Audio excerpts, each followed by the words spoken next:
Di Selasa World Economic Forum 2026 di Davos, Swiss, Presiden Prabowo Subianto hadir langsung di acara peluncuran Board of Peace atau Dewan Perdamaian. Bersama sejumlah negara Arab seperti Turki, Mesir, Yordania, dan Pakistan, piagam yang diprakarsai Presiden Amerika Serikat Donald Trump ini bertujuan untuk memperkuat jalannya perdamaian di Gaza.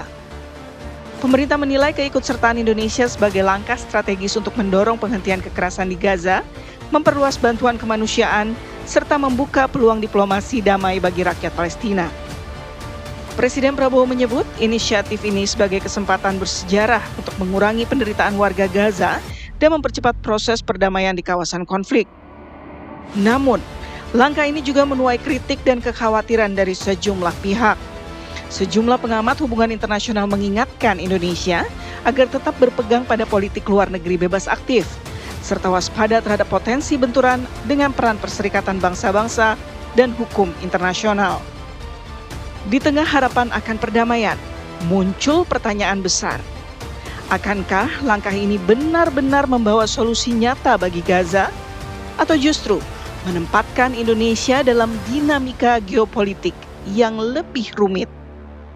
Tim TV One mengabarkan. Ini benar-benar peluang untuk mencapai perdamaian di Gaza. Yang jelas penderitaan rakyat Gaza sudah berkurang, sangat berkurang, ya, sangat berkurang. Bantuan-bantuan kemanusiaan begitu deras, begitu besar sudah masuk. Saya sangat berharap dan Indonesia siap ikut serta.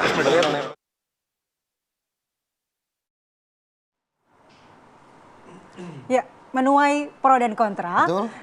Di satu sisi ini adalah Dewan Perdamaian, tentu kita harapannya akan ada titik terang atau titik cerah bagi perdamaian di Gaza. Tapi jangan lupa yang membentuk Dewan Perdamaian ini adalah Presiden Amerika Serikat, Donald Trump, yang relasinya dengan Israel sangat dekat. Bahkan kalau kita melihat Andi Kumala dan juga pemirsa, bentukan Dewan Keamanan ataupun Dewan Perdamaian untuk Gaza ini justru mendapatkan banyak penolakan dari negara-negara di Eropa, memang mendapat sambutan banyak oleh negara-negara di Timur Tengah. Kemudian yang menjadi pertanyaan adalah di mana peran Indonesia ketika bergabung di Board of Peace. Kami sudah hadirkan beberapa narasumber. Ada siapa saja Andi Kumala pagi hari ini? Sudah ada Ibu Susi Sri Sudarman, pengamat hubungan internasional Universitas Indonesia. Selamat pagi Ibu Susi. Selamat pagi Ibu Susi. Halo, kemudian ada juga Abang Respiratori Sadam Al-Jihad, staf khusus Kepala Staf Kepresidenan. Selamat pagi Bang Sadam. Selamat pagi Bang. Dan juga ada Ustadz Saitun Rasmin, pemerhati Gaza. Selamat pagi Ustadz. Selamat pagi. Pagi. Oke, Ustadz Saitun aja ya, boleh Ustadz. Oke. Saya mau tanya dulu sebenarnya, sebelum ke Bang Sadam nih, untuk meminta penjelasan, saya mau ke Bu Susi dulu. Menanggapi kita bergabung di Dewan Keamanan ini yang dibentuk oleh Donald Trump. Bagaimana tanggapan Bu Susi? Ada 3 hal nih yang saya jawab ya. Yang pertama, kita harus memperhatikan Amerika itu sudah merubah principle and power menjadi kepentingan, nilai, dan ego. Sekarang tambah ego. Egonya Donald Trump. Yang kedua, nanti akan mempengaruhi cara mereka bertindak ya. Yang kedua adalah dunia ini sekarang diliputi oleh upaya-upaya pencarian sumber daya alam. Yang ketiga ada masalah pembayaran.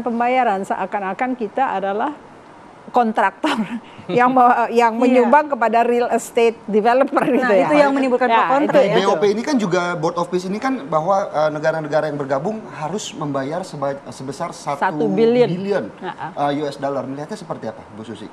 Ada yang bilang jangan dibayar. Dino Patijalal bilang jangan dibayar. Kalau nggak dibayar ya dikeluarkan nanti. Potensinya seperti apa Bu Susi melihatnya? Apakah memang ini akan ada peran bisnis dalam pembangunan ataupun perbaikan-perbaikan yang akan dilaksanakan Jadi di Gaza? kayaknya ini kayak kalau developer mau membakar pasar untuk membangun pasar. Ini Palestina dihancurkan dulu untuk mereka bangun.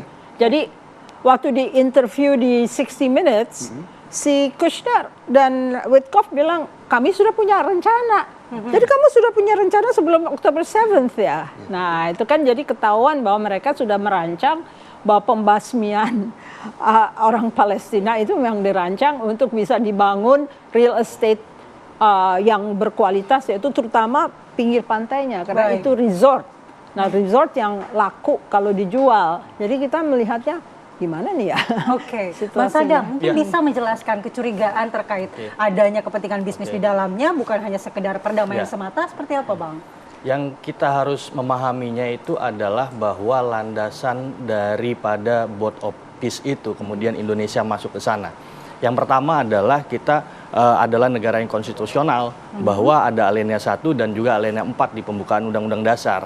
Bagaimana terkait dengan penjajahan di atas dunia harus dihapuskan, dan yang kemudian ikut menjaga ketertiban dunia dan juga perdamaian abadi. Nah, artinya dalam posisi ini adalah hitoh perjuangannya, nilai dari perjuangannya. Nah, kemudian kita akan berbicara soal struggle from within. Artinya memang perjuangan itu harus dilakukan dari dalam. Nah, ketika ini berbicara soal perjuangan dilakukan dari dalam, maka Pak Presiden dan pemerintahan ini mengedepankan bagaimana diplomatic sphere yang kemudian ini harus disampaikan dengan tegas dan lantang terkait dengan perjuangan bangsa Palestina. Yang kedua, bagaimana memerdekakan bangsa Palestina. Nah, itu yang kemudian ini adalah kelanjutan daripada Pak Presiden menyampaikan di sidang umum PBB terkait dengan two-state solution. Nah, kemudian ada langkah-langkah yang memang harus dilakukan. Nah, momentumnya ini adalah Board of Peace. Artinya di sini sesuai dengan resolusi Dewan Keamanan PBB juga 2803 bahwa ini adalah comprehensive plan to end the conflict of Gaza. Artinya di sinilah yang memang kita harus melihat bahwa niat dari pemerintahan Indonesia adalah mengedepankan untuk menghapuskan penjajahan di atas dunia dan ikut menjaga ketertiban dunia, bahkan perdamaian abadi. Artinya ini adalah permanen dari sebuah peace. Nah, ini yang menjadi pertanyaan menarik, bahwa tadi juga menjelaskan keterangan dari Ibu Susi bahwa ini setiap negara yang bergabung di Dewan Perdamaian PBB ataupun Dewan Perdamaian Gaza begitu ya, harus membayar iuran sebesar 1 miliar US dollar yang akan digunakan, rencananya akan digunakan untuk pembangunan. Seperti apa kemudian? Apakah memang betul? Makanya kemudian kemarin kita bisa mendengar juga dari Wakil Ketua Komisi 1 DPR RI itu akan kemudian berkomunikasi dengan Kemenlu. Ya, artinya ini dalam minggu ini akan ada RDP atau rapat dengar pendapat. Kira-kira ini gambaran 17 triliun ataupun 1 miliar US dollar itu apa saja. Nah, ini kemudian harus dipertanggungjawabkan. Artinya ketika memang sudah sampai dalam positioning bahwa Indonesia struggle from within di dalam Board of Peace ini apa saja yang harus dilakukan. Karena kita melihat bahwa Board of Peace ini ada 3 hal. Yang pertama adalah bagaimana membentuk transisi government. Yang kedua itu bagaimana kita berbicara soal stabilisasi keamanan. Yang ketiga itu berbicara soal rekonstruksi. Artinya memang di sini kita akan melihat bahwa pemerintahan transisi yang teknokratik. Artinya bukan dalam posisi yang politik. Nah, disinilah yang didorong untuk apa? Untuk bantuan kemanusiaan ini harus kemudian terus-menerus masuk ke Gaza, masuk ke Palestina, dan tujuan utamanya, niat utamanya, innamal a'malu binniyat dari Indonesia itu adalah memperjuangkan bangsa Palestina untuk mencapai kemerdekaan yang abadi. Baik, innama amalu binniyat, Ustadz. Mungkin Ustadz bisa menanggapi tanggapan dari komunitas Muslim dan organisasi Islam terkait bergabungnya ke BOP.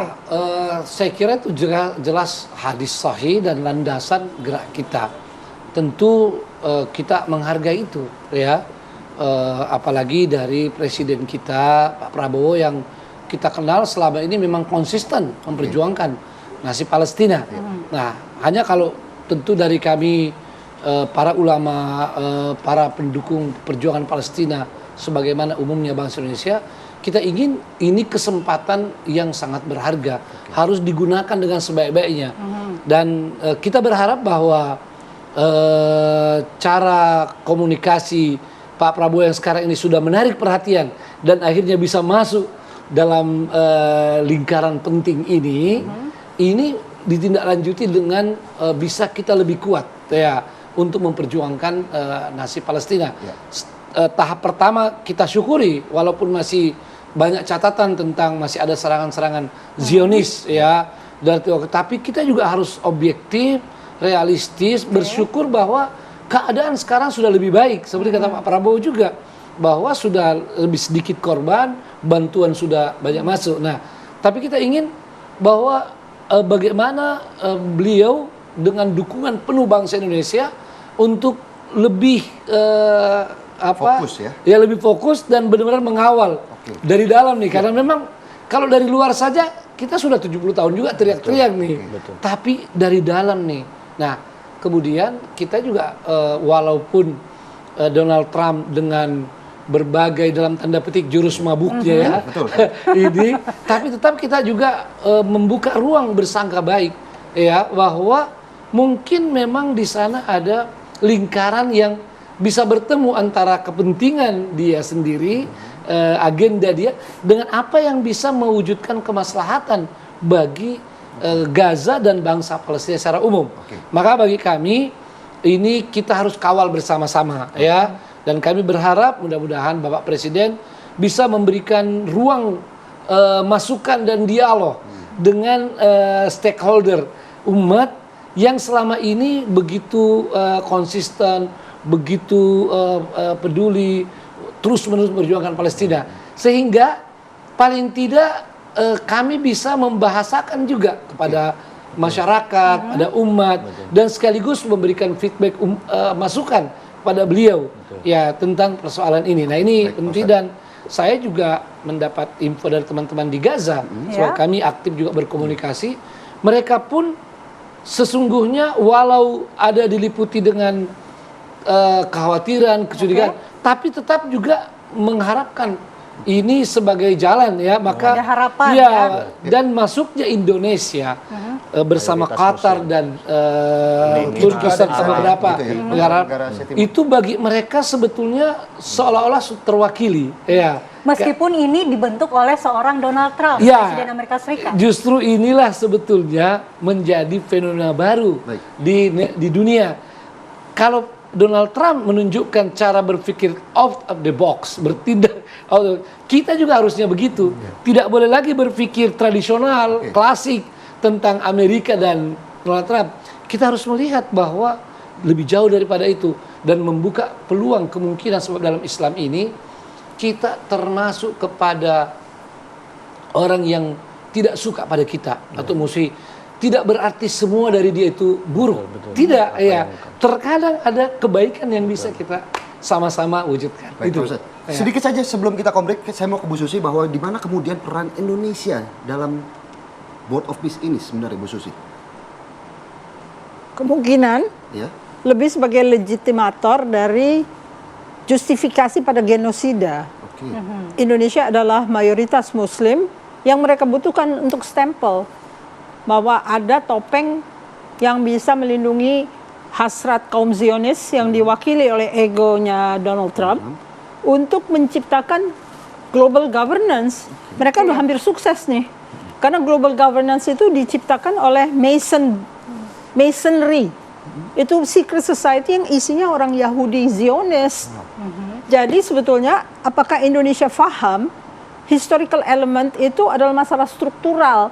Kalau strukturnya tidak dirubah dunia, yang menang adalah global governance yang akan menciptakan real estate developer di seluruh dunia. Negara-negara itu hilang menjadi proyek-proyek real estate dengan kepalanya CEO.